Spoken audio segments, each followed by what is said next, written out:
నేను తప్ప వేరే దేవుడు నీకు ఉండకూడదని ఏ విధంగా దేవుడికి వాక్యం సెలవిస్తుందో ఆ దేవుడి గురించి తెలుసుకోవాలి. ఆ దేవుడు ఏమైనాడు?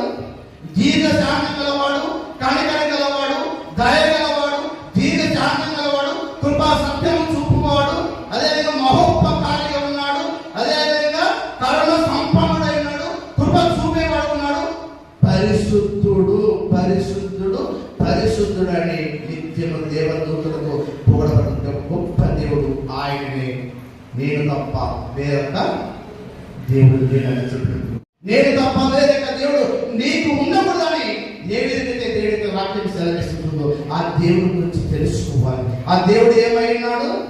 దీర్ఘశాంతం గలవాడు, కనికరం గలవాడు, దయ గలవాడు, దీర్ఘశాంతం గలవాడు, కృపా సత్యం చూపువాడు, అదేవిధంగా మహోపకారిగా ఉన్నాడు, అదేవిధంగా కరుణ సంపన్నుడై ఉన్నాడు, కృప చూపేవాడు ఉన్నాడు. పరిశుద్ధుడు పరిశుద్ధుడు పరిశుద్ధుడు అని నిత్యము దేవదూతలతో పొగడబడిన గొప్ప దేవుడు ఆయననే.